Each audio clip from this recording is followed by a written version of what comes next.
Muito bem, então. Então, nós vamos chamar a Terezinha para conduzir esse momento.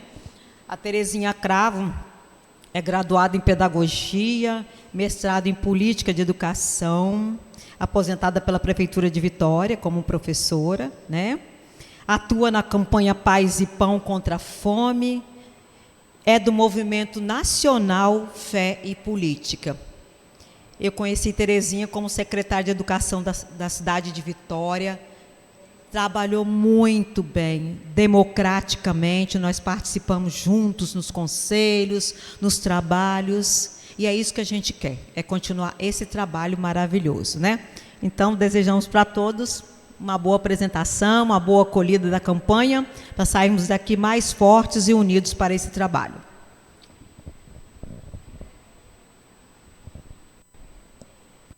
Gente, é uma alegria muito grande. Quando a Doris convidou, eu falei, que bom, no dia 1º eu não poderia, mas no dia 2 deu para me vir. Então, assim, é sempre um prazer a gente poder estar nas comunidades, né, falando desse tema.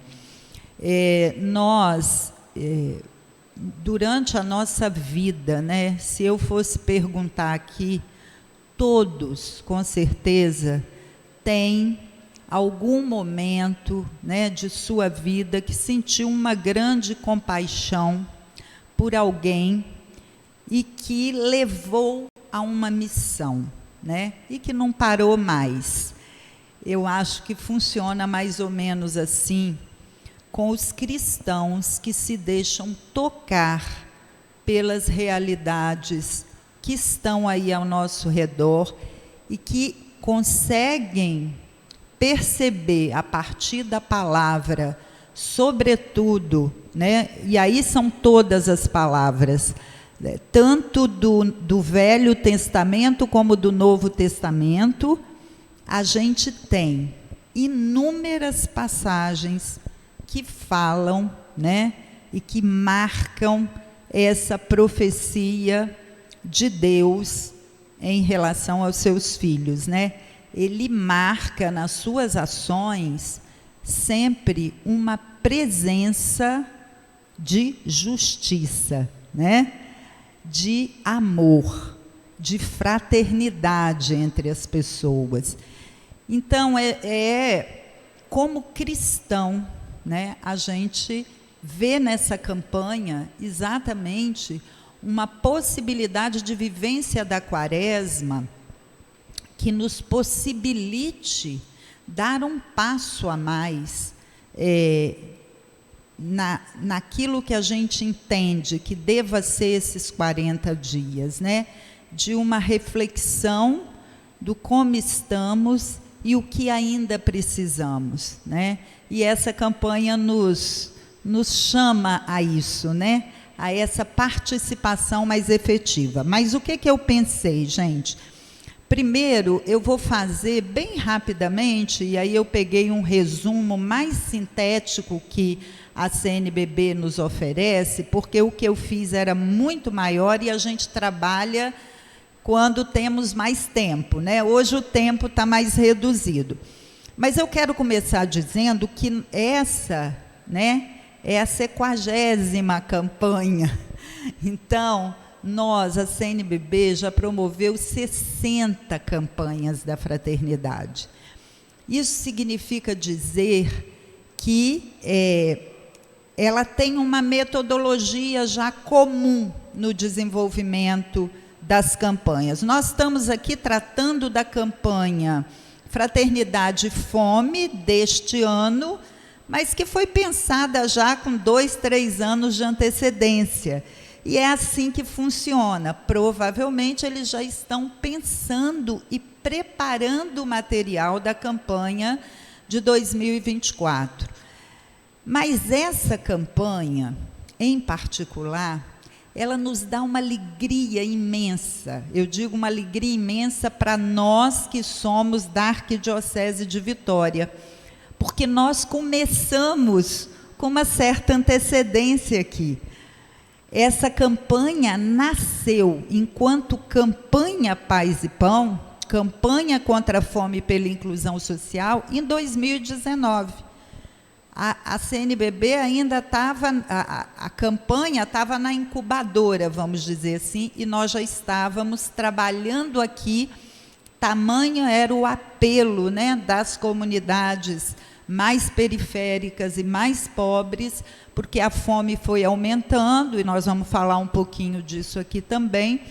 Mas, enfim, só para dizer dessa alegria de que a campanha da fraternidade desse ano pode nos ajudar muito nesse gesto que já começou para nós desde 2021, né? Ela começou a ser gestada, a campanha, em 2019. Eu acho que algumas pessoas daqui tiveram a possibilidade de participar, de ir nos encontros, onde a gente começou a pensar. Mas, enfim, guardem isso, que daqui a pouquinho a gente também vai falar um pouquinho mais da Paz e Pão. Mas, então, a Mariana, ela nos oferece essa síntese, e nós vamos, então, trabalhar com ela. Qual é a metodologia desse texto? Como de todos os textos da campanha, é trabalhar o ver, o iluminar e o agir. Então, são 3 momentos que se articulam, eles não são separados. É mais uma metodologia para nos ajudar a conhecer melhor o tema.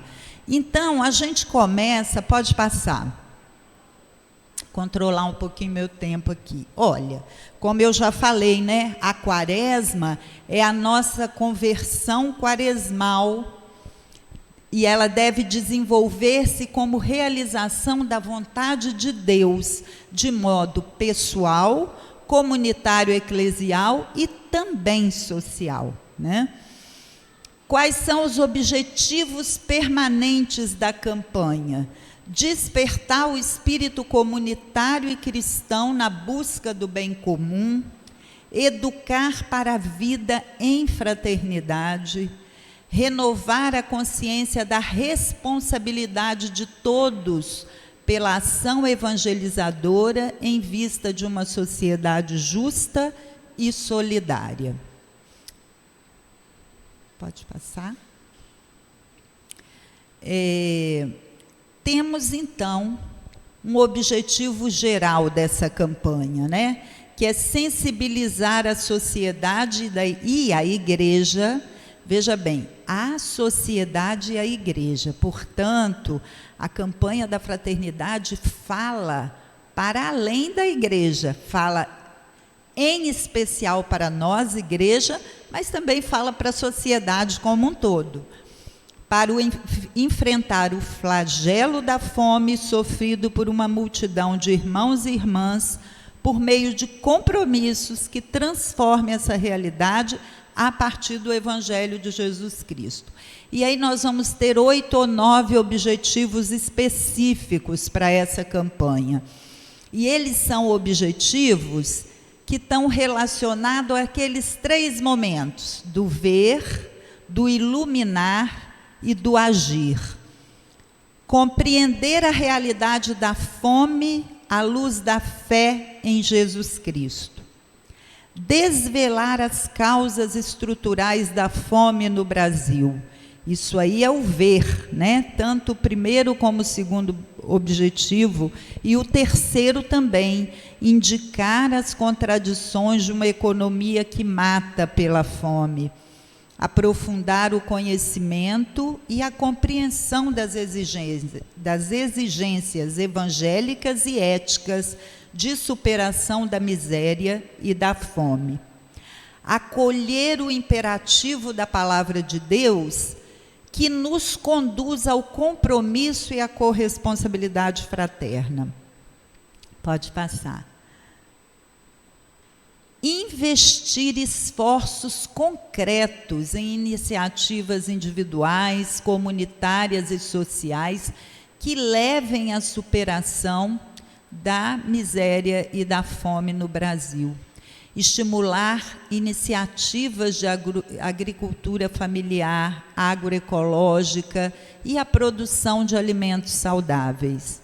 reconhecer e fomentar iniciativas conjuntas entre comunidades de fé e outras instituições da sociedade civil organizada. Mobilizar a sociedade para que haja uma sólida política de alimentação no Brasil, garantindo que todos tenham vida. Então, vejam, né, são muitos objetivos, né, a serem cumpridos com essa campanha, e é o que a gente espera, né? E a gente já lançou a campanha aqui na Arquidiocese. Quem daqui participou no último domingo da abertura da campanha? Ai, que bacana, a maioria já foi, né? Já pôde participar. Então, foi uma forma, porque a campanha, a partir do lançamento, ela dialogou para dentro e para fora, né? Porque está nas redes sociais, então tem toda uma divulgação da importância para que sensibilize a sociedade também. Então, vamos. Olha só, então nós já vamos aqui, na introdução, começar a, no momento, ver dessa realidade, né? Na sociedade humana, a fome é uma tragédia, um escândalo, e é a negação da própria existência, porque essa é uma condição essencial do ser humano, né? Ele precisa se alimentar para sobreviver. Na verdade, o alimento para o ser humano não constitui somente uma necessidade natural, mas representa ainda um fator cultural, porque é veículo de relação entre pessoas, é um princípio de aliança e de comunhão. Quando eu leio isso, eu lembro muito dos primeiros cristãos, né? Quando fala, os cristãos tinham tudo em comum. E dividir o que a gente tem, partilhar, né? Ou seja, se a gente tiver um olhar atento, a gente vai ver que no Brasil, em vários lugares, a gente já tem experiências que fogem um pouco a essa lógica nossa, que é muito forte ainda, do cada um cuida de si, né? Uma sociedade mais individualista, né? A gente tem já experiências de comunidades de bem viver, e o bem viver não está associado ao dinheiro apenas, né? Claro que o dinheiro é sempre uma necessidade, né? Mas há relações, há trocas, né? E há outros modelos também de praticar a economia que já está nascendo. Lá na realidade pequenininha, a gente ouve depoimentos incríveis de comunidades de base, já fazendo esse diferente, né, que nós estamos falando. Então, para a humanidade, a fome não é só uma tragédia, é também uma vergonha, e, em grande parte, ela é provocada por uma distribuição desigual, e isso nós, né, podemos constatar e vamos constatar na hora de analisar os números, e desigual em relação ao fruto da terra. Se a gente pensar que a gente tem um Brasil, uma extensão imensa de terra, né, com uma capacidade de produzir tudo, né? Não é à toa que o nosso país é tão olhado, né, pelos outros, porque é um país assim de possibilidade agrícola fortíssima, tanto é que exporta, né, muito para fora. Mas é uma vergonha, né, a gente exportar e ter esse quadro de fome absurdo, intolerável. Eu acho que a gente precisa definitivamente não ter tolerância mesmo com a existência da fome, né? Nós precisamos nos indignar e ajudar a construir essa nova realidade de um Estado e de um Brasil sem fome. Então, aqui, ó, grande parte é a desigualdade da distribuição, a falta de investimento no setor agrícola, as consequências das mudanças climáticas, o aumento dos conflitos em várias regiões do planeta. Por outro lado, descartam-se toneladas de alimento, e a Luciana falava aqui, né, da importância dessa mudança mesmo de ordem pessoal em cada um de nós para o desperdício, né? Porque a gente no Brasil joga ainda muita coisa fora, né? Estraga-se muita coisa. Às vezes você vai à feira e vê que o alimento já não está apropriado para consumir, né? Já está aquela frutazinha já passada, mas o preço está do mesmo tamanho. Aí a gente imagina, esse produto logo, logo vai virar descartável. Então, a gente precisa pensar sobre tudo isso. Então, é uma campanha que amplia muito os nossos horizontes, né? É muito mais do que só entregar uma cesta básica. Não que essa ação não seja importante, ela é importantíssima, mas vai para além disso. Pode passar. A fome é repudiada por afrontar direta e indiretamente todos os princípios sociais da doutrina social da Igreja. Doutrina social da Igreja é um documento da Igreja. Veja bem, nós conversamos pouco, a gente conversava sobre isso, né? A gente conversa pouco sobre os documentos da Igreja, mas e tem cursos, a gente vê muitos cursos que vão falar desse documento da doutrina social da Igreja, que na essência vai falar do nosso compromisso cristão, né? De que o social nos diz respeito, sim, e nós precisamos nos envolver com a vida das nossas pequenos espaços sociais e os amplos, né? Porque, enfim, nós precisamos desconstruir uma mentalidade que basta eu cuidar de mim e da minha família. Não é assim, né? A gente precisa cuidar da sociedade como um todo, né? Além disso, eu me perdi aqui. Assim sendo, o uso egoísta, exclusivista das riquezas, é isso que eu acabei de falar, né? Esquecendo-se dos irmãos, não é compatível com a fé cristã. Não reconhece de forma prática a dignidade integral das pessoas, não considera a primazia do bem comum como o conjunto de todos os bens necessários para cada pessoa se realizar. A primazia do bem comum. Quando a gente coloca o bem comum acima do bem particular, é aí que a gente entende, né, a importância que é a gente pensar na coletividade, né? Porque aí a gente vai ser mais tocado, né, para responder aos problemas.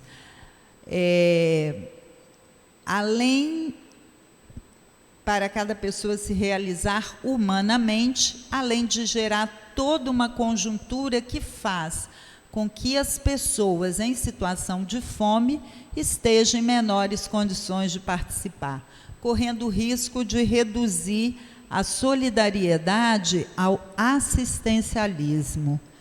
Depois a gente pode voltar a essa reflexão. Toda vez que vocês virem um N.7, está se referindo ao documento, porque ele é todo numerado, tá? Então, são trechos retirados do documento. Além disso, a alimentação adequada é um direito humano, está lá no item 33 e 39. Não podem ser tirados nem cedidos voluntariamente por ninguém e são anteriores às legislações nacional, estadual e municipal. Aí é uma coisa interessante, né? Se a alimentação é um direito humano, ela antecede as leis. E quem é que vai se tocar por esse direito humano? É a sociedade, né?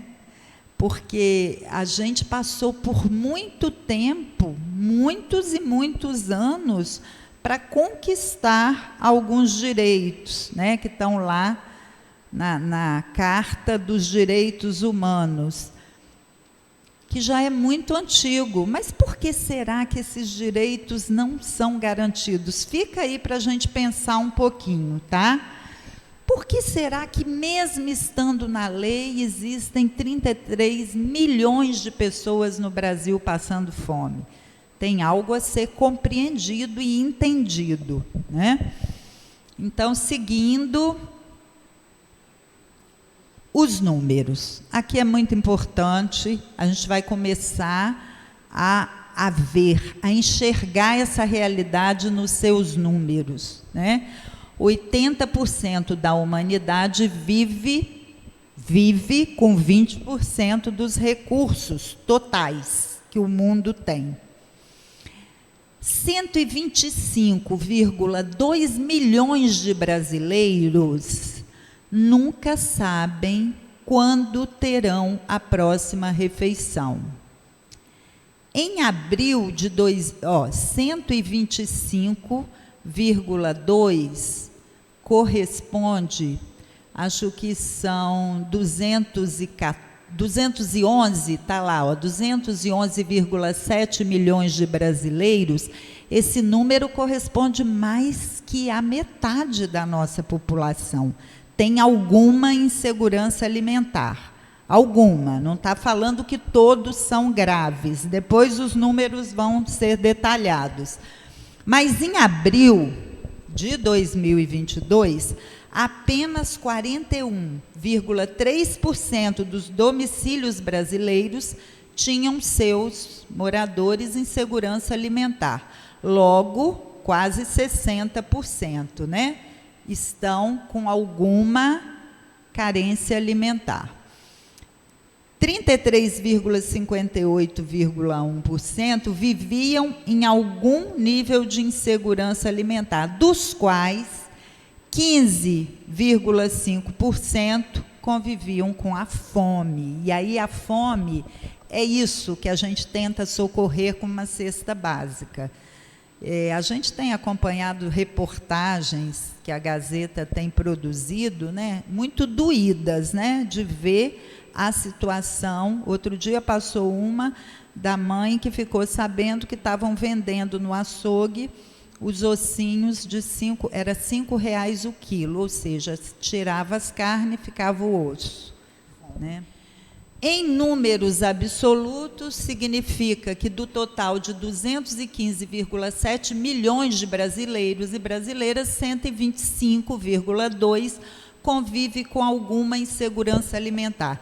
E aí tem o estudo, né, que vai caracterizar essa insegurança alimentar em 3 categorias: leve, moderada e grave. A grave é essa que a gente socorre, não é isso? Dentre as quais 33 milhões enfrentam a fome. Então, são 15,5% da população.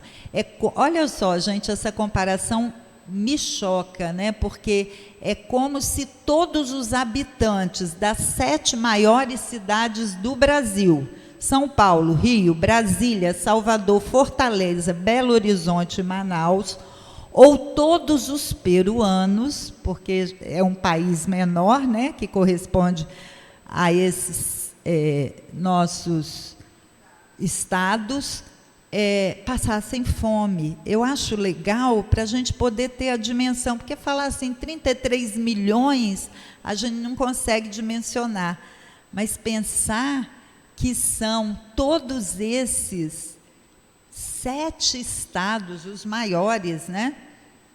É muita gente, né? É uma população imensa. Pode passar.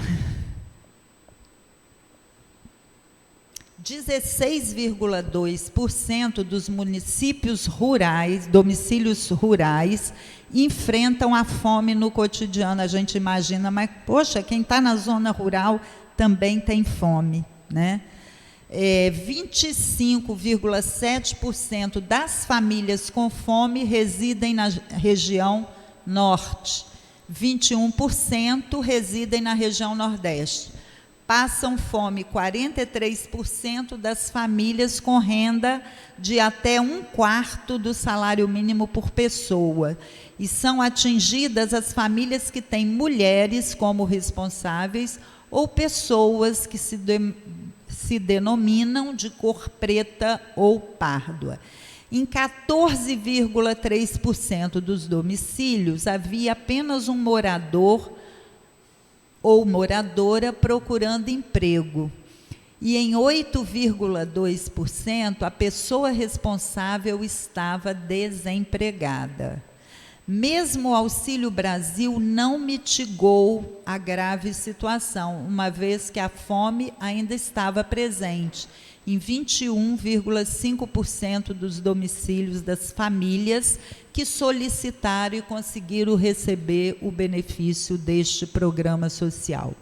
Entre o último trimestre de 2020 e o primeiro de 2022, a insegurança alimentar grave subiu 9%, chegando a 15,5%, o que representa um aumento de 14 milhões de pessoas. Ou seja, antes eram 22, passou para 33 milhões. Antes era 22 milhões, depois desse estudo já tinha subido 9%, por isso que foi para 15 mais 14 milhões de pessoas entraram nessa condição mais grave, né? 680 mil mortes pela pandemia em agosto de 22.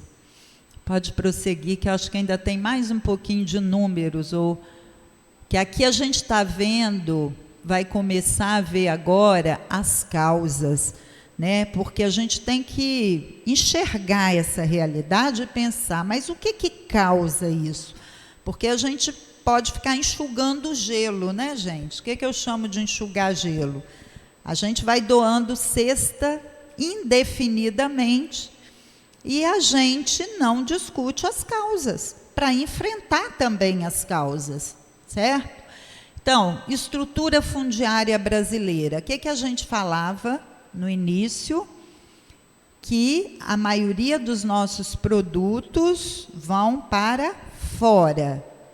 Quem é que sustenta a nossa mesa? É o pequeno produtor, né? São eles que garantem o nosso dia a dia, não é o grande, né? O grande negócio, ele está na exportação daquilo que produz. Política agrícola, então, perversa, que coloca o sistema produtivo somente a serviço do sistema econômico-financeiro. É bom para o Brasil ter esse recurso da sua exportação de alimentos? Claro, ninguém aqui está dizendo ser contra a isso.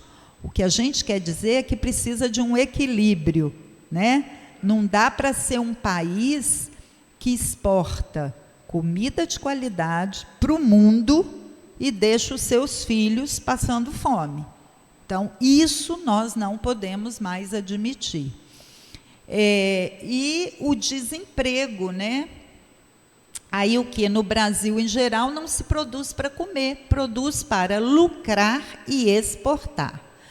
Desemprego e subemprego, 14 milhões de desempregados em 2022, podendo cair em 2023 para 13,6 milhões.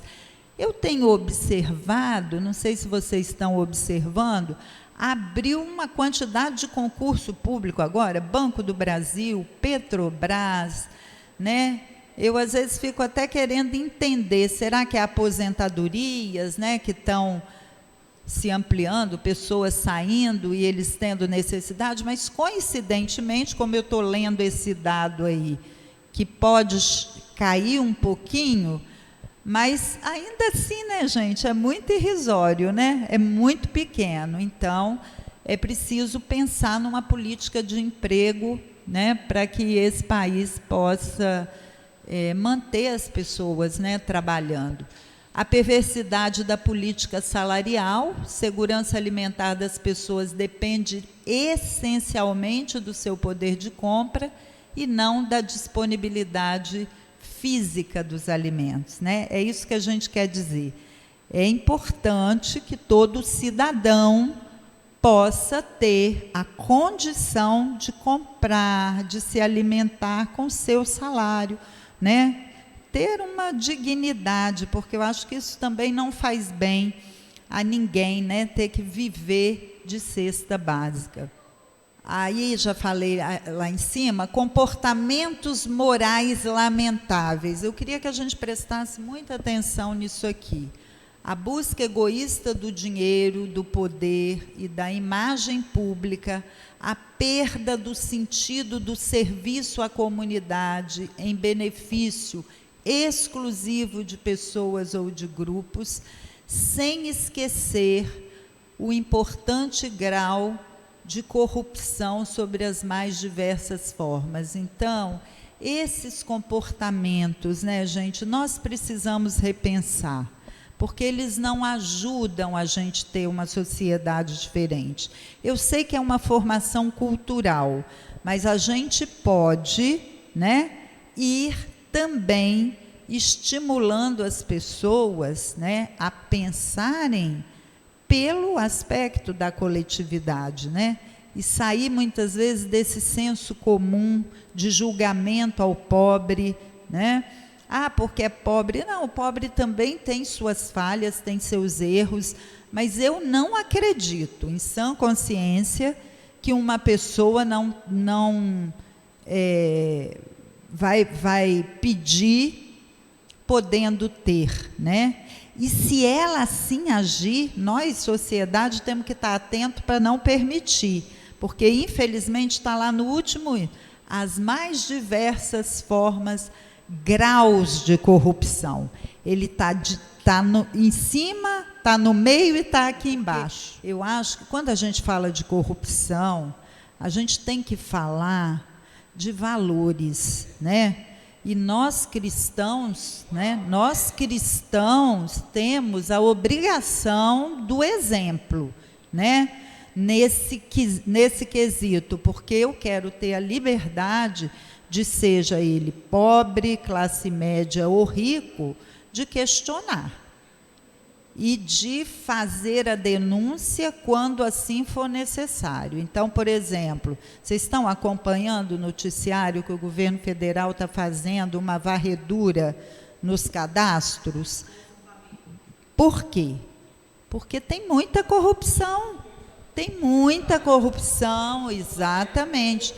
Então, gente, vamos entender por que é importante a gente ser uma sociedade participativa. Nós não podemos estar fora dos espaços que fazem o controle social. Então, pode passar, né? Ou já é nova? Não, pode passar. Ainda estamos nas causas, olha. Eu quero dar boas notícias sobre isso aqui, porque nós já temos notícias melhores. Desmonte de todo o Sistema Nacional de Segurança Alimentar e Nutricional, que a sigla é SISAM, especialmente o Programa de Aquisição de Alimentos, que é o PAA, e do Programa Nacional de Alimentação Escolar, que facilitavam ao alimento saudável produzido pela agricultura familiar chegar à mesa dos pobres, das escolas e demais instituições do Estado, bem como o esvaziamento dos estoques reguladores da Companhia Nacional de Abastecimento, que era o CONAB. Qual é a boa notícia?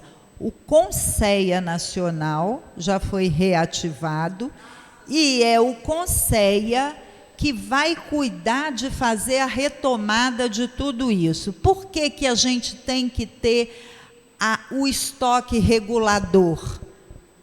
Para quê? Equilibrar o preço. Então, uma sociedade... E o governo passado tirou. Exatamente. E aí vai aumentando porque não tem o controle, né? E vocês podem ter certeza, cuidado com os governos que não querem que a sociedade participe. Aí mora o perigo, tá? Aí mora o perigo.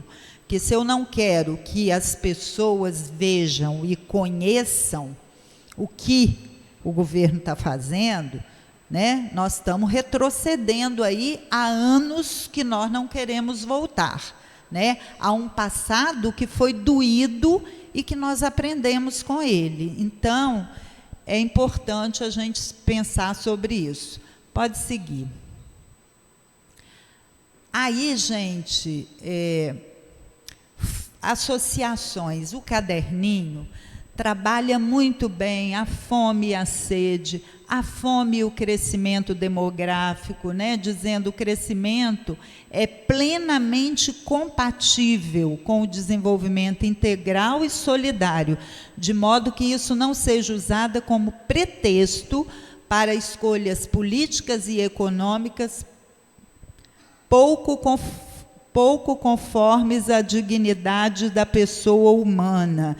Isso aí é todo um debate, vocês sabem, que tem os defensores que querem fazer o controle da natalidade, né?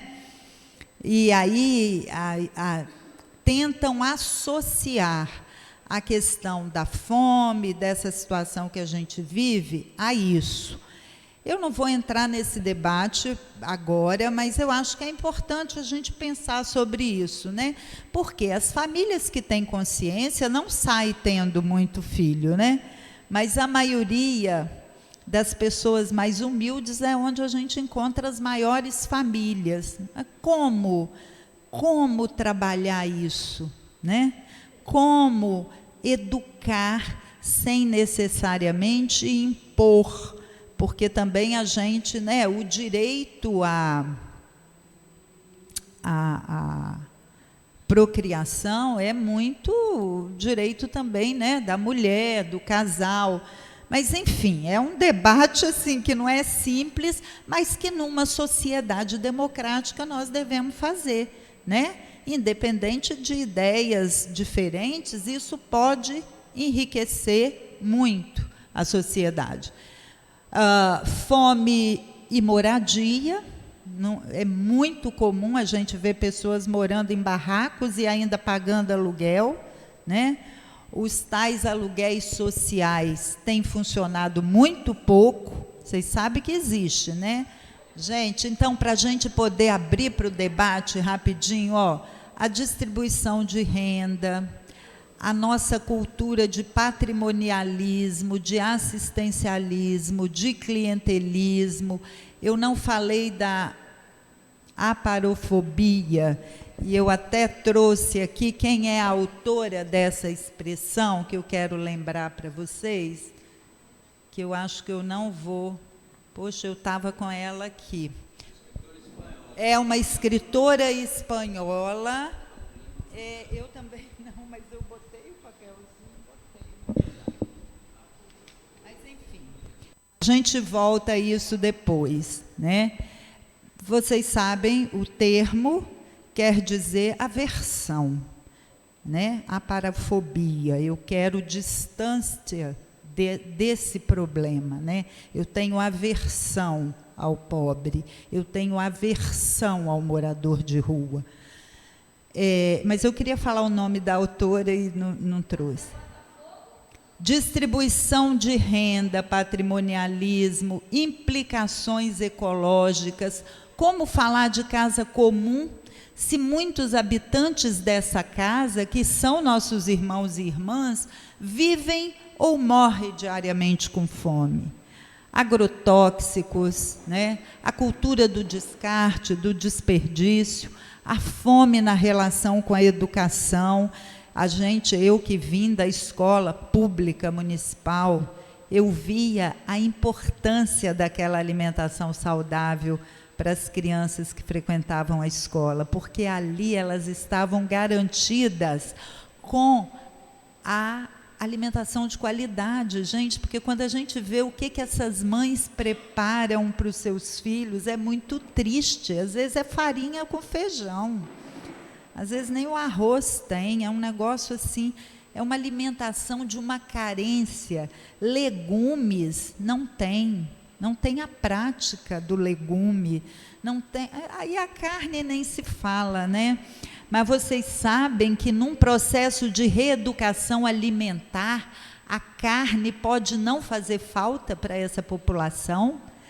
Então, tem coisas maravilhosas que nós podemos começar a fazer nas nossas comunidades, instruir, ensinar, orientar no reaproveitamento da alimentação, que vão trazer a nutrição. Olha, eu moro em Barra República, tem 2 pés daquela planta Orar por Nobilis, né? A gente pega ali as folhinhas e faz, aquilo é rico em ferro, todo mundo da rua usa, e foi ideia de um morador, interessante, né? Então, quer dizer, você serve a coletividade, pelo menos ali na rua, de vez em quando eu vejo alguém pegar, eu mesma pego, é coletivo, é de todos. Então, hortas que nós podemos estimular, né? E principalmente nossos irmãos e irmãs que ainda têm crítica ao assistencialismo, eu quero ter a oportunidade de chegar nas igrejas para convidar esses irmãos a fazer o diferente, porque daqui a pouco eu vou falar do que a campanha está pensando para esse ano. Então, pode passar. E aí as consequências, né, gente, vão passar rapidinho, é destruição da família, é a violência doméstica, é a perda do sentido da vida, como a vida tem estado muito banalizada. Eu já tenho evitado de ligar a televisão na hora do meu café da manhã, porque é triste demais, a gente só ouve morte, e são aquelas mortes brutais, né, que a gente se pergunta, acabou o amor, né, acabou o sentimento, as pessoas estão intolerantes, impacientes, não conversam, né, querem resolver na violência. Temos o êxodo rural, que continua presente, a saúde física e psíquica, a quantidade de pessoas que vão ao posto pegar remédio para nervo, eu fico irritada com isso, porque, na verdade, o nervo é o quê? É a vida, né? São as coisas que estão incomodando, e o remédio para nervo é para fazer o quê? Adormecer, né? Então, assim, eu acho que se a gente tivesse uma saúde mais coletivizada também, que os nossos postos de saúde se propusessem a fazer educação, né, para a saúde com essas pessoas, para elas entenderem que, às vezes, o desequilíbrio não necessariamente precisa do remédio, mas precisa do outro que me escuta, né? Precisa de eu mesma pensar sobre isso, né? E se eu tiver fé, dialogar com Deus ajuda muito, né? Então, assim, a gente precisa repensar muita coisa. É um monte de gente sendo controlada por remédio psiquiátrico. E eu vou dizer para vocês, a minha mãezinha viveu até os 95 anos. Não precisou de nada disso, sabe? Assim, a gente sempre teve muito esse cuidado, né? Que o ser humano precisa viver, e às vezes a vida não está possibilitando que ele viva, né? Então, são essas coisas, eu acho que a saúde coletiva também, né, que a gente precisa pensar. Crianças, né, carga dupla da má nutrição, em crianças atrapalha o desenvolvimento, né? Porque a má nutrição, vocês assistiram, né? Os Yanomamis, a tristeza que é, e que continua sendo aquilo, apesar de estar sendo enfrentada aquela situação. Mas, gente, é uma coisa assim, é genocídio aquilo. É genocídio, as pessoas estavam lá sem comida, rio poluído, né? Tudo sem condição de se alimentar, passando fome, né? É muito sério. E o aumento da criminalidade, que nem se fala, e isso dá, essas consequências é que nos deixam mal, né? Porque quando você não enfrenta as causas, você chega a isso. Passando, e o que se tem feito? Aí fala de todas as entidades que já trabalham, né? A Sociedade São Vicente, Cáritas, Movimento contra a Caristia, Pastoral da Criança. Aqui tem alguém representando a Pastoral da Criança? Pastoral da Criança fez um trabalho belíssimo na década de 80. Foi a responsável pelo fim da desnutrição no Brasil. Tá? Então, olha a igreja presente, né? Pois é. E até hoje, né, eles mantêm essas... Isso aí. Pode passar. Se eu tenho fome, o problema é meu, uma declaração de Dom Helder. Mas se meu irmão tem fome, o problema é nosso. Muito legal, né? Mas... saudade do Dom Helder, gente, viveu bastante e foi um profeta do nosso tempo. Pode passar. Aí, gente, são várias passagens do momento iluminar, como que a Bíblia nos leva a ter compromisso, a ter compaixão, a encarar a missão e a doação, né, do nosso tempo. Eu estou aqui, eu não recebo, vocês estão aqui, ninguém recebe nada. Nós estamos aqui doando, porque nós acreditamos na palavra, porque nós acreditamos no caminho de Jesus, de Deus, e depois de Jesus confirmando, né, esse caminho, que veio o Filho. E dizer para vocês o seguinte: foi assim no passado, continua sendo agora. Nós vamos ser o sal da terra, nós vamos ser a luz no mundo. É isso que ele nos pede, né? E para sermos isso, nós não podemos nos deixar contaminar por essa lógica, mas nós temos que estudar, conhecer e começar a agir numa lógica coerente com aquilo que a gente acredita. E esse que é o passo importante do agir.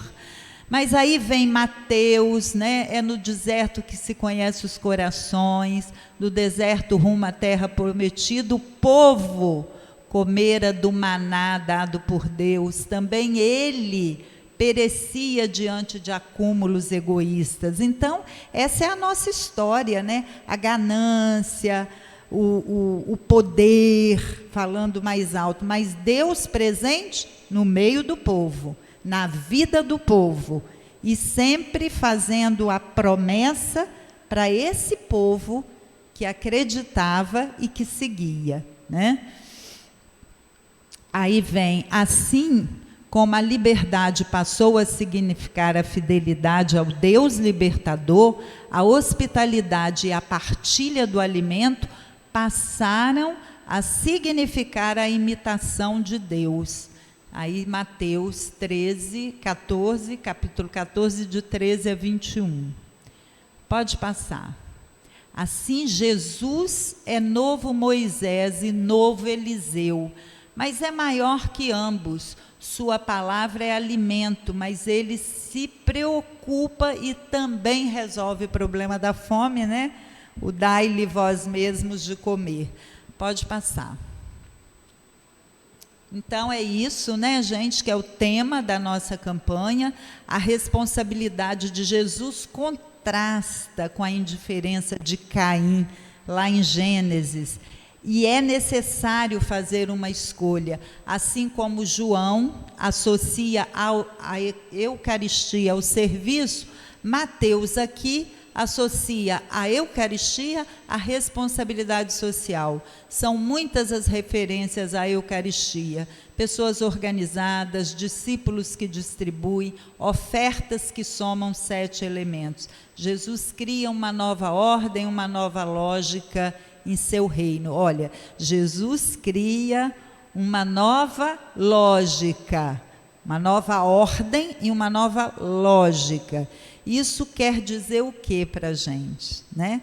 Que nós precisamos estar na contramão de certas lógicas que oprimem, de certas lógicas que excluem, né? E que não inclui todos os seres humanos, né? Pode passar. Aí vem o nosso querido Papa, né? Por que não podes partir o pão do domingo se o teu coração estiver fechado aos irmãos? Não podes comer este pão se não deres o pão aos famintos. Não pode compartilhar deste pão, não podes, né, compartilhar desse pão se não partilhas os sofrimentos de quem passa necessidade. No fim de tudo, inclusive das nossas solenes liturgias eucarísticas, restará apenas o amor.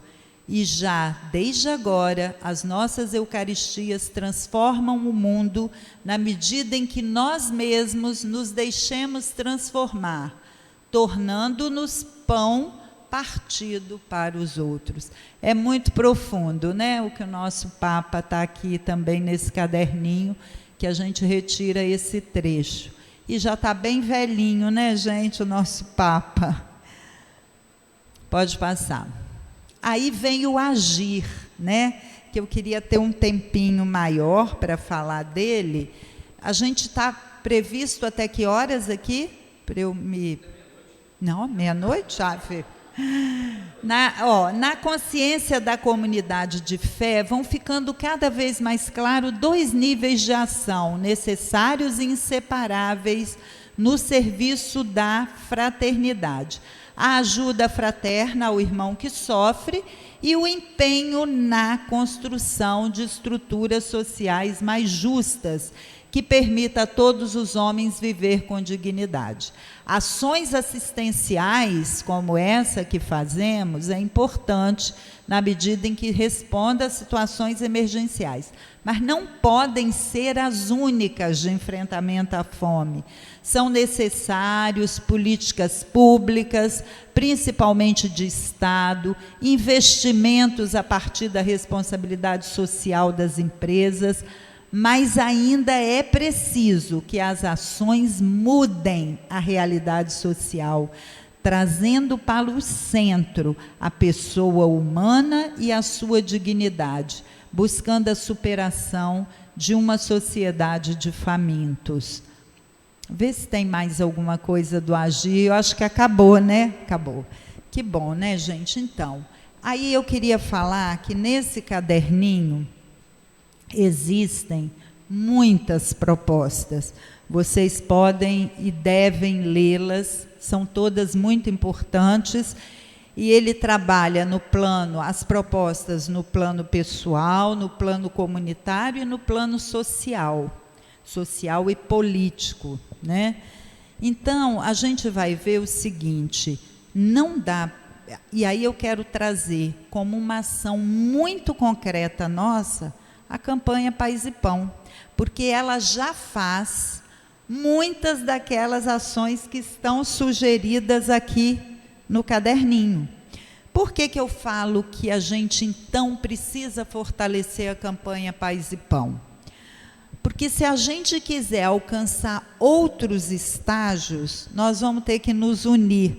Lembrando o que você falou, aquela multidão que foi na abertura da campanha, agora nós precisamos nos organizar no agir concreto do que vamos fazer. E a nossa campanha Paz e Pão realizou um planejamento em janeiro desse ano, já pensando no que iria priorizar para esse próximo ano. É claro que vamos priorizar a rede de doadores, né? E aí eu acho que a campanha da fraternidade pode também nos ajudar nessa ação concreta da gente divulgar nas nossas igrejas e comunidades. A gente sabe que toda e qualquer doação é bem-vinda, mas a gente fez uma organização ali, baseado no valor de uma cesta básica, né, que está em torno, dá até tristeza de falar, porque uma cesta básica jamais é R$100, né? Mas a gente trabalha em torno de R$80 hoje, uma cesta básica, e a gente pede então uma contribuição mensal, que a gente chama de contribuição recorrente, né? Porque imagina, eu não sei quantos cristãos nós somos aqui nessa igreja, mas se a gente tivesse uma meta, né, de chegar a, sei lá, 10% dos participantes dessa igreja contribuindo, é pouco? É baixo? Eu não sei se já contribuem, enfim, porque a nossa campanha, ela já alimentou, né, ela alimenta 2.500 famílias todo mês, e ela já arrecadou 60 mil cestas desde que começou, né? Isso significa ainda pouco, mas a gente está valorizando esse trabalho. E para esse ano, vocês inclusive já estão saindo na frente, eu quero dar os parabéns, né? Vão fazer uma formação sábado sobre essa pesquisa que nós preparamos, que é exatamente para que a campanha Paz e Pão saia em busca de possibilidades novas, que trabalhe para além dessa assistência que nós já fazemos. Primeiro, a aproximação com essa família. Segundo, a gente não pode, não tem como se aproximar das pessoas se a gente não estabelece relação, se a gente não as conhece. Então, esse questionário tem esse objetivo. Nós queremos chegar a essas 2.500 famílias, podemos passar delas, porque tem as outras que também são atendidas por outras contribuições, para além das que chegam da Paz e Pão. E a gente não está fazendo distinção, a gente pode chegar a essas também. E aí nós pensamos num questionário que tem 33 perguntas, muito simples, com 4 categorias. Uma categoria são os dados de identificação do respondente, que é nome, primeiro, ele tem que ser caracterizado como responsável, né, por aquela família, pode ser uma mulher, pode ser um homem, mas a pessoa que responde é a responsável. Idade, se ela recebe da Paz e Pão, desde quando, se ela recebe sistematicamente todo mês, né, que a gente precisa saber disso. Grau de escolaridade, moradia, onde em qual bairro, quantos anos mora, prática de religião se tem. A gente ouve muito dizer que a maioria das pessoas que a gente entrega cestas são de outras religiões, denominações. São cristãs, mas são de outras religiões. A gente não faz essa distinção, mas a gente também quer se aproximar, né, dessas pessoas pelo alimento espiritual, né? Que não tem necessariamente que ser da Igreja Católica, mas a gente quer, enquanto tal, também fazer a nossa parte. A organização familiar, gente, é muito interessante para nós que estamos na ponta, trabalhando com essas famílias, entender que não é o padrãozinho que nós temos, né? De família certinha, pai, mãe, filhos, aí depois os filhos crescem, trabalham, criam suas famílias. Não é assim. São famílias que moram, muitas vezes, né, os filhos já arranja um filho, e aí a mesma família mora junto 2, 3, né? Às vezes o mais velho da família também ainda está ali, que é a avó. Então, conhecer esse contexto para a gente é muito importante. Aí tem várias perguntas. Depois também tem várias perguntas sobre moradia. Aí vocês vão perguntar, mas por que tanta pergunta, né? Depois, realidade econômica, a gente quer saber do que entra naquela família de renda, né? Depois vocês vão entender por quê. Se elas... Qual? R$600, mais R$150 para cada. Sim. Mas a gente vai querer saber se elas estão incluídas no programa, se é só um programa, se tem mais de um. Vocês estão entendendo? Então, é uma ação muito concreta que vai nos ajudar muito. Depois, isso aqui fui eu que defendi, porque é tudo objetivo para facilitar a computação, mas aqui não vai ser objetivo, aqui é para dar trabalho para nós. Desejos, sonhos e esperança. Será que essas pessoas desejam? Elas têm sonho, elas ainda têm esperança de uma vida diferente? Porque isso é fundamental, ninguém sai do lugar, né, se não tiver essas 3 coisas, né, ou pelo menos uma delas. Sonho, porque às vezes o sonho é algo que ela até sonha, mas ela não acredita que é possível, porque a vida está tão, né, já está tão difícil. Aí a gente pergunta, gostaria de fazer algum curso de aperfeiçoamento, de aprendizagem? Em caso positivo, em que área? Então, nós já estamos conduzindo para as ações integradas que a campanha precisa fazer. E aí, para a gente voltar na nossa segunda missão, fizemos uma missão que foi em outubro do ano passado, queremos fazer uma segunda missão junto às igrejas, que é agora para levar esses resultados e levantar mais irmãos e irmãs que possam ajudar de outras formas. Quer dizer, além daqueles que já ajudam financeiramente, a gente quer pensar também como que se aqui, por exemplo, sair muita gente querendo curso de, sei lá, padaria, pão, um exemplo, né? Veio agora. Quem é que pode ajudar? Quem é que toparia voluntariamente, né, preparar um curso e fazer naquela comunidade, ou para aquele pequeno grupo, ou para aquele grupo de pessoas que se identificaram que querem fazer isso? Enfim, nós queremos, com isso, conhecer as famílias que nós estamos atendendo, porque senão a gente fica no enxuga-gelo. É nesse sentido que eu quero dizer.